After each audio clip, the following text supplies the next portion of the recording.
নমস্কার, সংস্কৃত হিন্দি পাঠশালায় তোমাদের সকলকে স্বাগত জানাই। আশা করি তোমরা সকলে ভালো আছো।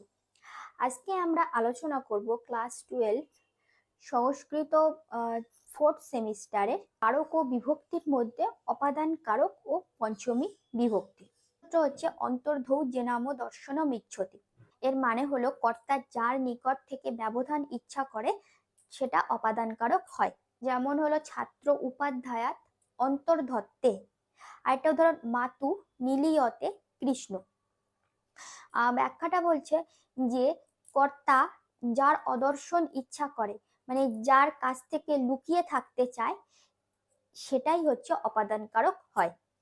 যেহেতু উদাহরণটা বললো যে ছাত্র উপাধ্যায়াত অন্তর্ধত্তে, মানে হচ্ছে ছাত্র উপাধ্যায় মানে শিক্ষকের কাছ থেকে লুকিয়ে থাকতে চায়। তাহলে পরীক্ষা যদি এটা দেয় তখন লিখতে হবে অন্তর্ধৌ জেনাব দর্শনম ইচ্ছতি। এই সূত্রানুসারে ছাত্র উপাধ্যায়ের কাছ থেকে লুকিয়ে থাকতে চাওয়ায় উপাধ্যায় অপাদান কারক হয়েছে। পঞ্চমী বিভক্তি প্রাপ্তিতে উপাধ্যায়ের পদটি বাক্যে প্রযুক্ত হয়েছে। পরের সূত্র হচ্ছে আখ্যাতোপযোগে। আখ্যাতোপযোগে মানে হচ্ছে যে নিয়মপূর্বক বিদ্যা গ্রহণ বোঝাতে যিনি উপদেশ দান করবে তিনি হচ্ছে অপাদান কারক হবে। যেমন হচ্ছে শিষ্য উপাধ্যায়া শাস্ত্র পঠিতে। আরেকটা উদাহরণ গুরহ পঠতে। তো ব্যাখ্যাটা বলছে যে কর্তা যার কাছ থেকে যথা নিয়ম অনুসারে বিদ্যা গ্রহণ করে, এবার যার কাছ থেকে বিদ্যা গ্রহণটা করছে তিনি অপাদান কারক হবে। তো উদাহরণে বলছে যে শিষ্য উপাধ্যায়া শাস্ত্র মধিতে, মানে শিষ্য উপাধ্যায়ের কাছ থেকে নিয়মপূর্বক বিদ্যা গ্রহণ করছে। যেহেতু উপাধ্যায়ের কাছ থেকে নিয়মপূর্বক বিদ্যা গ্রহণ করছে, সেজন্য পরীক্ষায় এটা লিখতে হবে আমাদেরকে যে আখ্যাতোপযোগে সূত্রানুসারে শিষ্য উপাধ্যায়ের কাছ থেকে বিদ্যা গ্রহণ করায় উপাধ্যায় অপাদান কারক হয়েছে। পঞ্চমী বিভক্তি প্রাপ্তিতে উপাধ্যায়ের পদটি বাক্যে প্রযুক্ত হয়েছে। একটা উদাহরণ যে গুরহ পঠতি দিলাম, মানে হচ্ছে গুরুর কাছ থেকে পড়ছে। তো কার কাছ থেকে? গুরুর কাছ থেকে পড়ছে, মানে নিয়মপূর্বক বিদ্যাটা গুরুর কাছ থেকে নিচ্ছে বলে এই গুরহ পদটিতে অপাদান কারকে পঞ্চমী বিভক্তি হয়েছে। পরের সূত্রটা হচ্ছে জনি কর্তৃ প্রকৃতি। জনি কর্তৃ প্রকৃতি মানে বলছে যে যা সৃষ্টি হয়, মানে যেটা সৃষ্টি হচ্ছে তার কারণটা কিন্তু অপাদান কারক হয়, অপাদান সংজ্ঞা প্রাপ্ত হয়। যেমন হচ্ছে ব্রহ্মণ প্রজা প্রজায়ন্তে। আরেকটা উদাহরণ যদি দেই যে ধর্মাৎ সুখম উৎপদ্যতে। ব্যাখ্যাটা হলো যে সমস্ত কারণ বা কার্য উৎপন্ন হওয়ার পরেও বর্তমান থাকে সেই সমস্ত কারণকে বলা হয় উপাদান কারণ। তাহলে উৎপন্ন হওয়া কারণটা যদি এই উপাদান কারণ হয় তখন এই উপাদান কারণটি হলো অপাদান কারক হয়। বিষয়টা হচ্ছে যে উদাহরণটা দিলাম যে ব্রহ্মণ প্রজা প্রজায়ন্তে, মানে হচ্ছে ব্রহ্মার থেকে প্রজা সমূহের উদ্ভব হয়েছে। তো প্রজা সমূহের উদ্ভব হওয়ার পরেও তো ব্রহ্মার অস্তিত্ব বজায় থেকে যাচ্ছে, সেই জন্য বললো যে উৎপন্ন হওয়ার পরেও বর্তমান থাকে। সেটাই যে প্রজা সমূহের উৎপত্তি হওয়ার পরেও ব্রহ্মার অস্তিত্ব থাকছে, সেই জন্য ব্রহ্মা এখানে কি উপাদান কারণ। তাহলে এটাই লিখতে হবে, যদি এটা পরীক্ষায় দেয় তখন এটাই লিখবো আমরা যে জনিকর্তৃ প্রকৃতি এই সূত্রানুসারে ব্রহ্মা উপাদান কারণ হওয়ায় ব্রহ্মা অপাদান কারক হয়েছে। আর পঞ্চমী বিভক্তি প্রাপ্তিতে ব্রহ্মণ পদটি বাক্যে প্রযুক্ত হয়েছে। পরের সূত্রটা হলো ভুব প্রভব। ভুব প্রভব মানে হচ্ছে প্রকাশিত পদার্থের প্রথম প্রকাশের স্থানটা অপাদান কারক হয়। মানে যে বস্তুটা প্রকাশিত হবে, মানে যে জিনিসটা প্রকাশিত হবে সেই প্রকাশিত পদার্থে প্রথম প্রকাশের স্থানটা অপাদান কারক হবে।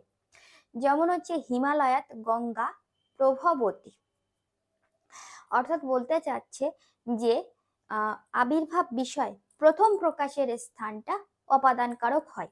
তো উদাহরণে বললাম হিমালয়াত গঙ্গা প্রভবতী, মানে হিমালয় থেকে গঙ্গা প্রবাহিত হয়েছে বা প্রকাশিত হয়েছে, তার মানে গঙ্গার প্রথম প্রকাশের স্থান কি? এই হিমালয়। সেজন্য লিখতে হবে এটাই যে ভুব প্রভব এই সূত্রানুসারে গঙ্গার প্রথম প্রকাশের স্থান হিমালয় হওয়ায় হিমালয় অপাদানকারক হয়েছে, আর পঞ্চমী বিভক্তি প্রাপ্তিতে হিমালয় পদটি বাক্যে প্রযুক্ত হয়েছে। এবারে দেখো যে এই একটু আগে যে সূত্রটা বললাম আমি, জনিকর্তু প্রকৃতি, তো সেখানেও দেখলাম যে সৃষ্টি হওয়ার পরে কারণটা অপাদান কারক হয়, মানে সেখানেও একটা উৎপন্নর কথা আছে, আর এখানে আর হুব প্রভাবতেও একটা উৎপন্নের কথা আছে। থাকলেও দুটোর সূত্রের মধ্যে একটা পার্থক্য আছে, সূক্ষ্ম পার্থক্য। সেই সূক্ষ্ম পার্থক্যটা হচ্ছে যে জনিকর্তু প্রকৃতিতে বলা হচ্ছে সৃষ্টি হওয়া পদার্থের কথা, মানে যে পদার্থটা সৃষ্টি হচ্ছে তার কথা বলা হচ্ছে। আর ভুব প্রভাবতে বলা হচ্ছে প্রথম প্রকাশের স্থানটা, প্রথম প্রকাশিত পদার্থের কথা বলা হচ্ছে। নেক্সট হচ্ছে যুগুপসা বিরাম প্রমাদার্থম উপসংখ্যানম। তবে এটা হচ্ছে বার্তিক, এটা সূত্র নয়। তো এই যে সূত্র কোনটা আর এই বার্তিক কোনটা, এটা আমাদের মধ্যে একটা কনফিউশন তৈরি করে। তো তোমরা যদি এই কনফিউশন দূর করতে চাও, তাহলে এই সূত্র আর বার্তিকের ওপর আমার একটা ভিডিও আছে, তোমরা চাইলে ভিডিওটা দেখে নিতে পারো। তাহলে এই সূত্র আর বার্তিকের মধ্যে কনফিউশনটা অবশ্যই দূর হয়ে যাবে।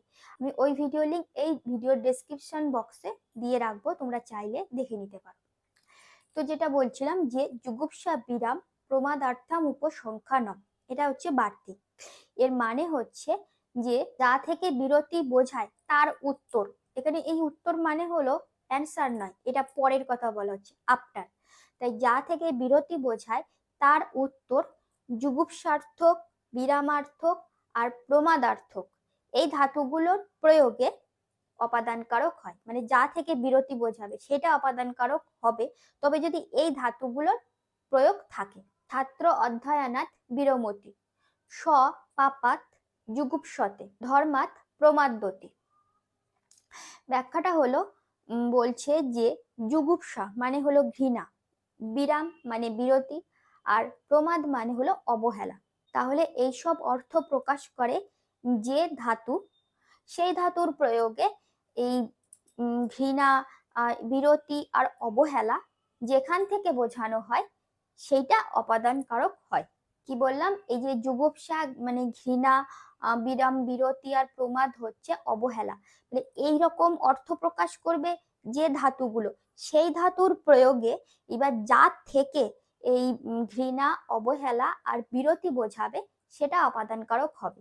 তো উদাহরণটা ছিল আমাদের যে ছাত্র অধ্যয়নাৎ বিরমতি, মানে ছাত্র অধ্যয়ন থেকে বিরাম নিয়েছে। পরীক্ষা যদি এটা দেয় তখন লিখতে হবে এটাই যে যুগুপসা বিরাম প্রমাদার্থম উপসংখ্যানম এই বার্তিক অনুসারে বিরামার্থক পদের প্রয়োগ ঘটেছে। এই যে বিরমতি বললাম, ছাত্র অধ্যয়নাৎ বিরমতি, বিরামার্থক পদের প্রয়োগ ঘটেছে এবং ছাত্র অধ্যয়ন থেকে বিরাম নেওয়ায়, মানে বিরামের কারণ অধ্যয়ন হওয়ায় অধ্যয়ন হচ্ছে অপাদানকারক হয়েছে, এবং পঞ্চমী বিভক্তি প্রাপ্তিতে অধ্যয়নাৎ পদটি বাক্যে প্রযুক্ত হয়েছে। তো আজকে আমরা অপাদানকারক ও পঞ্চমী বিভক্তির কিছু সূত্র নিয়ে আলোচনা করলাম।